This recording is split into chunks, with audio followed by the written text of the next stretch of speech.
Last week, I made an entire video breaking down an AMS publication on the cry wolf effect in the Southeast. In that video, I discussed the abstract and findings which showed that residents of the southeastern United States are not nearly as complacent to tornado warnings as they are often portrayed to be, which was a really intriguing finding. And of course, it was only after finishing that entire video and editing it that I came across another study titled Rethinking Warning Compliance and Complacency by Examining How People Manage Risk and Vulnerability in Real-World Tornado Threats. Another incredible study. So today I really want to further dissect the state of warning compliance and complacency to tornado warnings through this next study, and really talk about the media's role in shaping how we perceive and treat the general public when it comes to severe weather safety and complacency. I want to really quickly recap the last video for anyone who didn't watch it, and of course I would recommend you at least watch a few minutes of it to get up to speed. So the last video we thoroughly discussed an AMS publication titled The Cry Wolf Effect, and it examined in detail the residents of the southeastern United States and their propensity to shelter during tornado warnings, particularly if they've received false alarm tornado warnings before, and how that affected their relationship. And it details the idea of complacency in the Southeast and how our public perception or notion that residents of the Southeast are really complacent to tornado warnings, meaning that they don't really take action or shelter. That really is not the case. And I want to reiterate again, the purpose of that last video was never to debate the existence of the cry wolf effect. It exists, and we know that to be true. The purpose of that entire video and discussion was to discuss how prevalent it is. And the main takeaway from that video was that the cry wolf effect is not nearly as high as it's often portrayed in the public to be. Residents of the Southeast do take shelter, they do listen to tornado warnings, and I think it was 57% of residents that were surveyed said that even if they received false alarms before, even if they were somewhat skeptical of the validity of the tornado warning, that they were still going to shelter anyways, and they still took protective action. There's a lot more hypervigilance to severe weather and tornadoes and hurricanes and QLCS events that exist that we aren't really giving people enough credit for. So taking all of those things into consideration, we can now move to this new study. Today we are looking at a 2022 BAMS article, which stands for the Bulletin of American Meteorological Society. I'll have it linked in the description, of course. And it is titled Rethinking Warning Compliance and Complacency by Examining How People Manage Risk and Vulnerability During Real-World Tornado Threats. So same as last week, we are going to take a peek at the abstract, quickly talk about the methodology. This study is a little bit different because they actually include some of the transcripts of the interviews that were done, and they actually include a lot of information about the specific tornado event. This one's a little bit more detailed. I'm not going to say it's more comprehensive, but I personally enjoyed this one more because I felt a closer connection to the people that they surveyed, and you really got to see their train of thought. So we're going to talk about some of the actual survivors' experiences and then have our conclusions, of course, at the end. But I want to share with you the really in-your-face assertions to start. All right, starting with the abstract. The weather community has a keen interest in whether or not people comply with tornado warnings by taking shelter when a tornado threatens. When people do not seek shelter, a commonly attributed reason is that they are complacent due to overwarning, false alarms, routine exposure, and experience with tornadoes and warnings. Yet there is a lack of research that focuses on whether people are actually complacent, whether they ignore or are unwilling to prepare for the threat. So this study seeks to examine and explore whether people exhibit these indicators of complacency by examining how people assessed their risk and respond during real-world tornado threats and how vulnerability influenced these processes. Contrary to a threat-disbelieving, threat-ignoring, non-preparing, and thus complacent public, we instead found that people actively managed their risk from the tornadoes, meaning they actively attended to, evaluated, and responded to the tornado risk as it evolved in space and time. We further found, however, that many people felt limited to or lacked the ability to respond due to situational factors that resulted in them having no safe place to seek protection from the threat. Based on this rich, nuanced analysis, we have provided recommendations about important ways that the weather community and its partners might mitigate the risks people face from tornadoes now and in the long term. So already we can see exactly what we're asserting here in the abstract, and in many ways it mirrors what the last study discussed, which was the idea that people are actually taking tornado warnings seriously, yet there is some kind of socioeconomic or situational factors that limit people from taking shelter, and you're going to see exactly what we're talking about as we get into this study.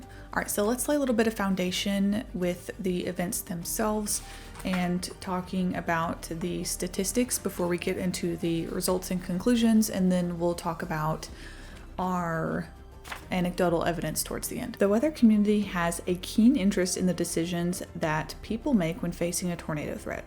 Much research has been conducted that examines people's protective behaviors, particularly whether or not they comply with warnings by taking shelter during actual tornado events. When people do not take shelter from tornadoes, causes that are commonly hypothesized or attributed include people's lack of general knowledge about tornado risks and various forecast message-related factors. For instance, there are concerns that people are unable to differentiate between tornado watches and tornado warnings. That is something I hear all the time still. Or that people don't understand the varying degrees of risks associated with tornado threats. Let's say a QLCS risk, a quick spin up risk versus a long track hatched 15% risk day. There's also the idea that's been hypothesized that people have limited numeracy or map comprehension abilities. Also in the Southeast, the lack of a single traditional tornado season and consequent lack of messaging about the year-round threat is believed to influence people's sheltering behavior. So these are all preconceived notions that we have.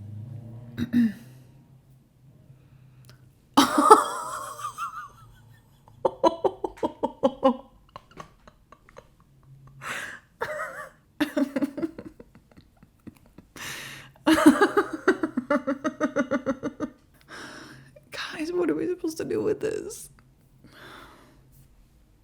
In the last several years, some scholars have focused on investigating false alarms, the false alarm rate, as the theorized cause for complacency. That's the entire discussion of what we talked about in the last video, whether or not false alarm ratios impact people's desire to shelter. The research about the effect of false alarm ratios on protective behaviors has primarily been based on surveys and experiments that showed mixed results. Again, calling back to what we talked about in the last video, a lot of the research that's been done prior to that study, they were either done in different parts of the United States or they had conflicting results, and there was never really any true consistency to a lot of these hypotheses that are being put forth. And just to give you all some examples, one study from 2016, Lindell et al. Found no effect of false alarms on sheltering intentions. Another 2015 study by Trainer et al. Found that higher false alarm ratios of participants were associated with decreased sheltering intentions. So there's kind of inconsistent findings here. That's what this study is sort of talking about. And they go on to say, these mixed results from various studies over the years suggest that the notion of complacency may be oversimplified or unfounded. Indeed, despite named concerns about complacency in research to explore its causes, notably absent from the research is a focus on the phenomenon itself. That is, whether people actually are complacent when faced with a tornado risk. So what they're saying is all of this research over the years has put forth the hypotheses that people are complacent, and then they're trying to come up with a reason as to why people are complacent over the years. Hey, maybe it's the false alarm rate, maybe it's this, maybe it's that. But they never actually studied whether or not people were complacent in the first place. Why are we coming up with hypotheses about complacency when people actually aren't as complacent as they're assumed to be? It's very interesting. One of the elements that is really put forth here in this study and on this specific page, I really encourage you to look through this yourself, is the idea that the media and journalism in some ways and public discussion has really influenced a lot of this. So right here that I'm about to show you, and I'll pop it up on the screen, are different numbers of articles, very public articles by big companies that have put forth the idea that complacency is a rampant problem. So just to give you a few examples here.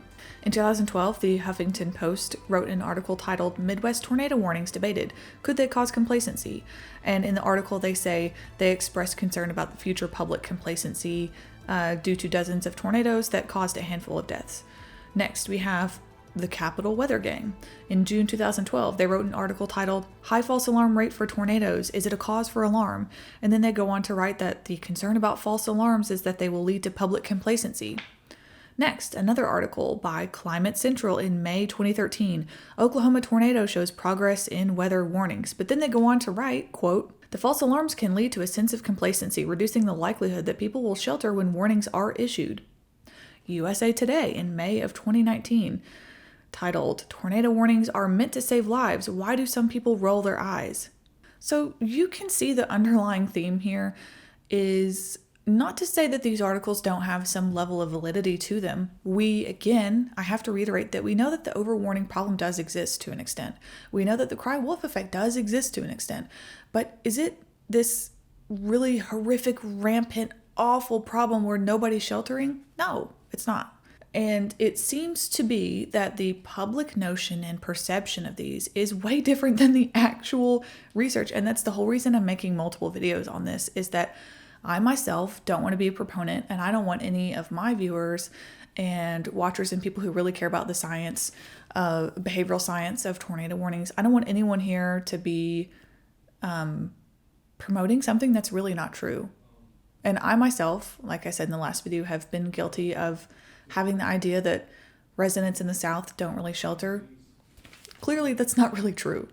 So I personally feel really refreshed in how I'm taking a look at the general public and what their relationship to tornado warnings is. And it's not so bad. It's really not so bad. I think the intentions with a lot of these articles are good. I don't think that there's any nefarious intentions happening here. I think at the end of the day, these articles and everyone who talks about the complacency issue, the false alarm rates, it all comes from a good place. And the false alarm problem is a problem, but I want us to be well informed about the actual research behind a lot of this and not to just make assumptions about people. So with all of those things, the study seeks to answer two main questions that we're going to dive into. Question number 1, we want to answer, how do people get their information, assess their risk, and respond dynamically to an evolving tornado threat? And question number 2, how does vulnerability interact in this process? Setting the stage for the methodology, the team went out and interviewed 23 tornado survivors roughly 3 weeks after 2 deadly tornadoes impacted the Southeast. These 2 deadly EF3 tornadoes occurred on Sunday, January 22nd in 2017 in southern Georgia.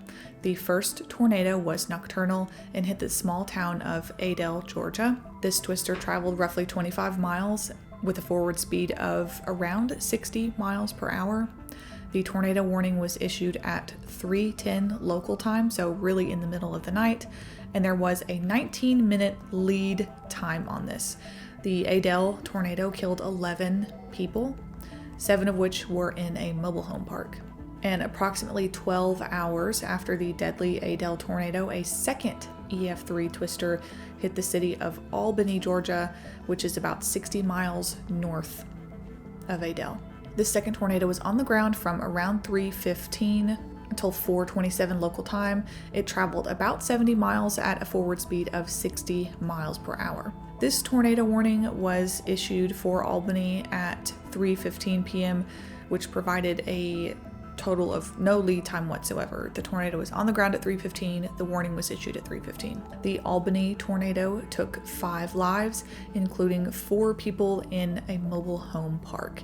Neither of the mobile home parks that we're going to be talking about for any of the interviewees had storm shelters. The severe weather outlook for this event began 3 days in advance by the SPC, of course, and they progressively elevated the categorical risks, culminating in the final moderate risk that was issued in the day 1 period when the Adele tornado occurred, and in a high risk during the day 1 period when the Albany tornado occurred. So these were really high profile, prolific days, and the SPC had these incredibly forecasted. Moreover, there was a PDS tornado watch issued on the day that the Albany tornado occurred, and Albany was in that PDS watch. So of the 23 total participants of the study who were interviewed, 10 of them were residents of site-built homes and 13 were residents of manufactured homes, so just a little over half lived in mobile homes. 9 were in Adele and 14 were in Albany, 10 were women and 13 were men. The only people who declined to be part of the study were people who declined due to the heavy emotional toll that they were experiencing and didn't feel like they were ready to talk about it. So the interviews themselves, I'm going to just talk about a few, but there's multiple interviews in here that are transcribed that are really emotional and intensely personal, and I would recommend, if you're interested in hearing the personal stories, I'd recommend you read through some of these. I'm only going to talk about maybe 2, but they are so captivating and so worth the read. So during the interviews, the interviewers asked questions about what information people received about the tornado threat as it evolved, including when the first time was that they learned about the tornado threat to when the storm actually hit, and what they thought about the information in general as it pertained specifically to them and their safety, and sort of whether or not they found this information to be confusing or clarifying, etc. They also asked the survivors what prompted them specifically, what specific instance prompted them to shelter if they did, and if they didn't shelter, why not? And of course, they also asked about the interviewees' past tornado experiences, if any. The results that follow highlight 2 main things that we're going to discuss. 1, that people are active risk managers, meaning that they take control of and actively mitigate the risks that are happening to them. And the second assertion is that there was a limited and lack of efficacy to respond due to some external factor or social vulnerability, like a lack of shelter or lack of knowledge about a shelter, etc. So those are the 2 main points to keep in mind. So we're going to break down those 2 main ideas with the actual interviews and discussing some of the personal stories that people had. So the first idea, people are active risk managers. The interviewees discussed multiple ways of not only being aware, but really being informed about the tornado threat through the entirety of its process, ranging from the days to the minutes leading up to when the tornado actually hit them. The interviewees were actually able to describe the ways in which they had access to forecast and warning information, talking about when exactly they received it, and how they actively sought to interpret it and then shelter. For example, Rachel and Jack described primarily using their cell phones with multiple weather apps for information. This couple specifically said that they relied on their Weather Channel and Channel 10 News app in southern Georgia for all of their weather information and push notifications because they didn't have a TV. Many interviewees in both the mobile home and single built homes mentioned getting weather alerts on their cell phones, including from local TV station apps. This is actually really most intriguing now because we just had the layoff and rehire of a lot of TV local meteorologists, and this study just goes to further prove how many people use local meteorologists as their go-to source for information for weather. Many of the locals from these interviews discussed watching local broadcast meteorologists on television and on Facebook Live. One interviewee named Devin said that his cue for understanding the severity or seriousness of the threat was the fact that his local TV station was actually broadcasting it live. Again, underscoring the idea that local meteorologists really are so very important to people. We've all seen the kind of clips of local meteorologists having these moments of fear or real concern, and people can naturally sense and pick up on that. And that is a huge part of why the human element is so important in forecasting and why local meteorologists are so important, because they can really convey to people the severity and people can really understand and pick up on those things very well. And that was one of the key factors for multiple of the participants of this study, that they picked up on the body language of their local meteorologist. 2 men, Miles and Ben, who were neighbors that lived on the same street, described getting forecast information via weather apps on their iPhones to learn about the tornado threat in the days leading up to and on the day of the Albany tornado. Both described how the forecast information that they got influenced them to intentionally not go somewhere and instead to stay at home because of the severity or seriousness of these moderate and high-risk days. Ben explained that he was with his wife in Atlanta, which is about a 3-hour drive from Albany to Atlanta. And while they typically come home on Sunday back to Albany, him and his wife had decided that it wasn't worth driving on the road on such a severe weather day. Additionally, Miles has said that he decided not to go to church on that Sunday because of the tornado threat. And again, we're just underscoring the idea that people are not so unaware of what's happening. These people actively changed their plans on their Sunday due to the threat of severe weather. So they are aware, they're well informed, and they clearly understand and have a nuanced idea of what's happening and the consequences that might come from driving on that day or being out on the road doing other things. This is not a wildly misinformed and unwilling to cooperate general public. Intuition also played a major role here. There are multiple instances described here of people having a bad feeling that differed from other feelings that they've had during severe weather days that they couldn't necessarily explain here in the study, but that they just knew. And I think we have to give a lot of credence to that as well. And I really do think that intuition is something that we can't necessarily ignore. We are talking about areas in the Southeast that are heavily religious. We could also talk about fatalism if you guys are interested in talking about the idea of fatalism. But religion and intuition also play big roles here as well.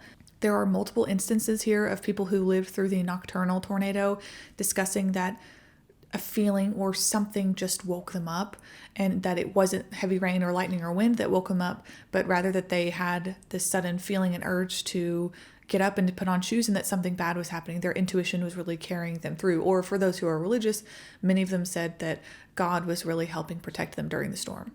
Praying and fatalism do play a huge role in severe weather events, and I've talked about this one other time on my channel about tornado events in Bangladesh and how fatalism and religion and ideology play a big role in natural disasters. And fatalism in this context is the idea that if it happens, it happens, or for those of Christian faith, believe if God is calling me home, then it's my time and it's God's will. If you guys want a more in-depth discussion about fatalism, we can have that discussion. Just let me know if you want to see that. And they actually do talk a little bit about it in the study. They just kind of called to mention that it's interesting that some people's response to realizing a tornado is about to destroy their home, that they take those few seconds that they really need to be taking to shelter and they decide to pray. That's fatalism really in its core in this context. They're essentially what you kind of think is your last few moments, possibly on Earth, depending on the tornado, and you could be running into the room, and instead you're saying, God, it's in your hands, your will be done, and it is what it is. It's not really super fleshed out in here, but I think it's pretty interesting. Let me know if y'all want to talk about that. Oh, the best example of fatalism comes from Billy. Billy was interviewed, and he says, I woke up about 3 o'clock in the morning, it was thundering and lightning, and I thought, okay, so I jumped up and put on a pair of breeches. I didn't have no shirt on. I ran right to that room there. The door was open and it was raining. And it was that moment when the storm stopped, right there, probably a second later. Here comes a hailstorm. And just like that, I thought it was over. But then I thought, well, I hear a train coming. And I said, God, and I got down on my knees and I said, Lord, I tell you what, you know how long my wife's been gone. And I said, if you take me to be with her tonight, I'm willing to go. But if you don't, please just take care of me and my little dog. I think that's really sweet, actually. Billy was then struck by the tornado. He, of course, did survive, but he lived through the 3 a.m. storm, and he's a great example of someone who really just gives it to God at that moment instead of maybe trying to do some additional protection factors. And I don't necessarily think that's wrong. I think everyone has their own personal preferences to what they decide to do in their self-perceived last moments. So I'm not going to say anything about that. I just saw the debauchery that was my bangs a few minutes ago, so thanks for sticking with me through that.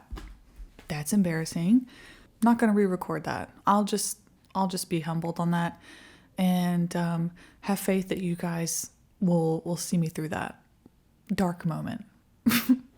Moving on, we're just going to further solidify some of the points made here.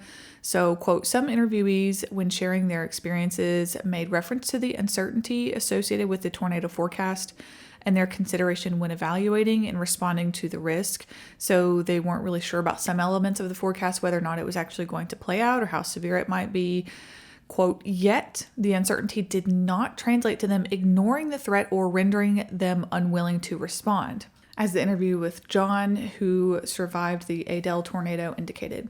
He discussed knowing about the threat of tornadoes, but referred to the uncertainty by explaining that his wife received the warning on her phone, woke him up, and then said, quote, she started trying to call my daughter, unquote, who lived next door with her husband and 3-year-old twin girls. He indicated that his wife really hated to call their daughter because she didn't know if it was really necessary to call them or not, but she decided to anyways.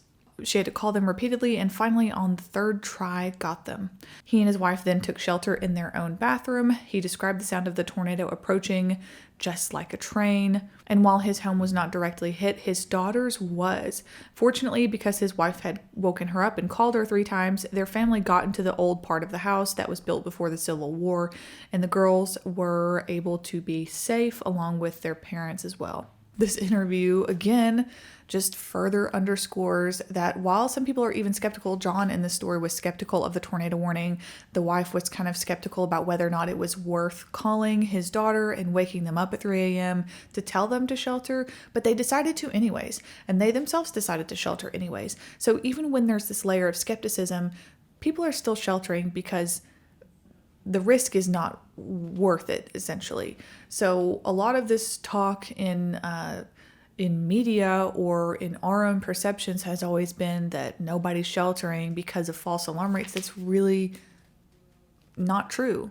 And we have hard evidence of that. And we have people's really personal, very moving stories to attest to a lot of this as well. The next part of the study we're going to talk about is the interview with the singular non-compliant person. From everyone that was interviewed, there was one person who was non-compliant and simply did not shelter. And their story is really interesting. His name is Frank. He went through the Albany tornado and lived in a single home, not a mobile home, during this tornado, and was the only one who did not shelter. Frank explained that he received the tornado warning on his cell phone, but that he had gotten, quote, a lot of tornado warnings before. And thus, quote, he said, I didn't think it would happen to me. His wife also got the warning and told him to get into the hallway with her, but he declined. He described that about that time, I felt the whoosh, I heard a freight train come over and the air pressure changed, and that's when I realized that I screwed up. His ears started popping, and he said it almost felt like I was lifted out of my recliner. The tornado actually killed his next door neighbor. Frank was incredibly lucky to have lived through this storm. Frank has a reflection moment, and he says that we did have sufficient warning and it really should have worked, but I just didn't listen. He did credit his wife in contrast by saying that she uses her brain and she does listen.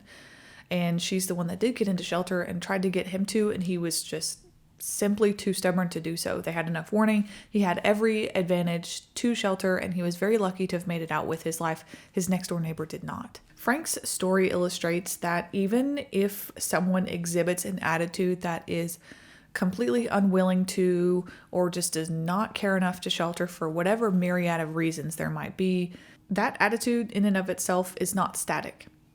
Rather, that opinion, whatever opinion it is that makes you not want to shelter, is fluid and can evolve based on context and experiences. I love the inclusion of Frank's story because it helps us understand that even for people who are non-compliant or who are complacent in this sense, who aren't willing to shelter, they can be convinced to shelter moving forward. That's not going to necessarily be their opinion always and forever. It's based on their personal experience. And like Frank said, he had had many tornado warnings before. He had never actually experienced a dangerous storm or a tornado itself. And now that he has certainly changed his mind about sheltering and said that he is definitely going to shelter now moving forward. So I mentioned we were going to talk about 2 facets of results. The first one being that people are actually active risk managers.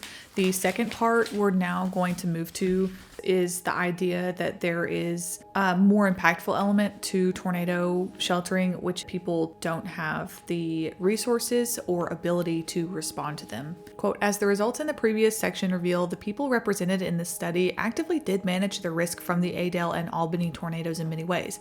They did not ignore nor dismiss the tornado threats.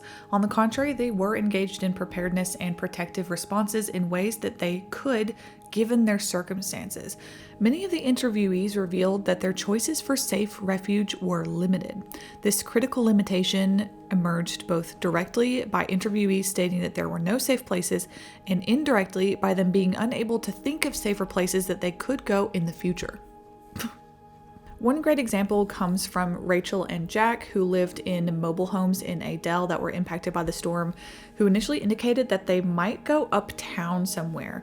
However, later in the conversation, Rachel expressed that there's really nowhere safe to go for the next tornado, and then it really wouldn't have mattered anyways because the tornado, quote, took out big homes and all. And she went on to say that, quote, next time I'm just going to crawl underneath the bed and hope for the best. Several other interviewees go on to talk about their trauma associated with the storm now, not being able to get over this. Sally says, I don't know when I'm going to be able to get past this. Such emotional effects were mentioned by multiple people, even to the point where the wind scares several of the interviewees now and several of the children that were involved in the event as well.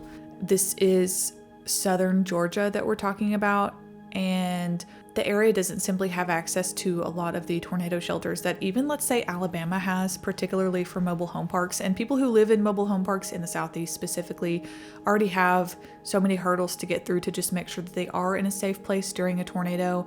And the truth is that not every community with a mobile home park has a safe place. So specifically when we're talking about mobile homes and nocturnal events, we're talking about so many layers of things that people have to go through to make sure that they're safe and taken care of. It really highlights the specific vulnerabilities of people who live in the Southeast, that live in mobile homes, who often go through these sort of nocturnal events that have a much more difficult time getting into a safe place or feeling safe because they just don't have access to shelters.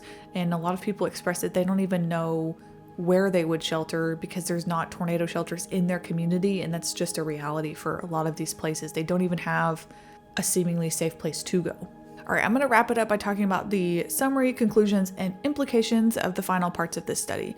So they write, one of my favorite parts, quote, contrary to these elements of a threat disbelieving, threat ignoring, non-preparing, and thus complacent public, we instead found that people actively managed their risk from tornadoes in multiple ways at multiple times.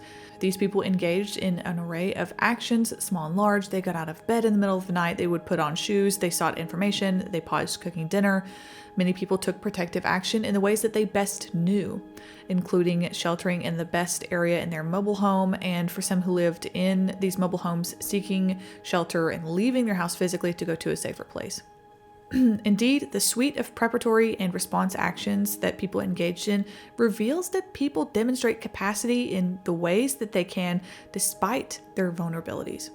Simply put, regardless of the specifics, all but one singular interviewee gave credence to the threat and did something. They were not complacent. Even though nearly all the people effectively managed their risk, however, we also found that multiple interviewees had a limited ability to shelter. The finding that people don't have a safe place to go to is not a new thing. We have talked about it extensively. Not having access to safe shelter locations has been noted by NOAA since the 2008 super outbreak, and of course after the historic 2011 outbreak as well. Simply telling people that they are at a risk or they have a tornado risk when they don't have a concrete, feasible option for reducing their chance of harm does not work. In other words, there must be a viable option for everyone to have to shelter in order for it to be more effective. Communicating a high risk with a 45% hatched tornado day does not help people who live in mobile homes who are looking at the risk for a nocturnal threat, who genuinely do not know where they would go to be safe. It doesn't help people in incredibly vulnerable situations like those in the Southeast. Our set of findings complicate beliefs held by many in the weather community about people's seeming inaction in the face of tornado threats. Implicit in these discussions is that people did not comply by taking protective action how and when and where they were, quote, supposed to. That is, in the preferred ways or the ideal ways that are recommended. Yet our study finds that the many recommended actions that are given during a tornado warning are hypothetical for many people rather than achievable. People who live in mobile homes obviously are not in an ideal situation, and it's always recommended to get out of the house and find somewhere safer. But what about the people who really don't genuinely know where else to go? They might live miles away from the next structure, or they might not even have a tornado shelter within 100 miles of them. What are they supposed to do? People not doing exactly what meteorologists think that they should do does not mean that they are complacent. It means that they are vulnerable and they therefore don't have the ability to shelter in the way that they're supposed to. This idea of putting the term complacency on people who aren't able to shelter really mischaracterizes the range of cognitive, perceptual, emotional, coping, and other protective behaviors that exist for them and the other vulnerabilities that they might have. And in closing, they essentially say that this is not necessarily pertaining to every area and every facet of meteorology. It's pertaining specifically to these 2 specific tornadoes in the southeastern United States, which is the theme of kind of what I've been talking about here on my channel, those who live in the southeast.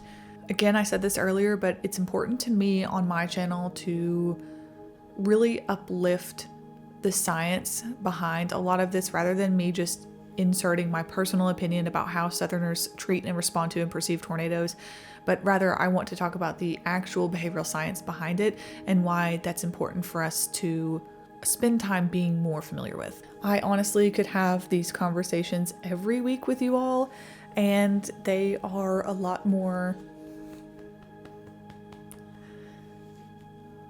nuanced conversations to have, but I really enjoy doing them, especially looking at the publications. I actually would be pretty interested in talking about fatalism in the next video, just so we can come away a little bit from the cry wolf effect and maybe we can talk about something a little bit different in the Southeast. All of these videos are really kind of centered on the residents of the Southeastern United States, but I'm enjoying it. So if you have another sort of topic you want us to talk about, or if you have a publication or any kind of study or research done that you want to see covered, you can either email that to me, you can put it in the comments, though it's less likely to be seen in the comments.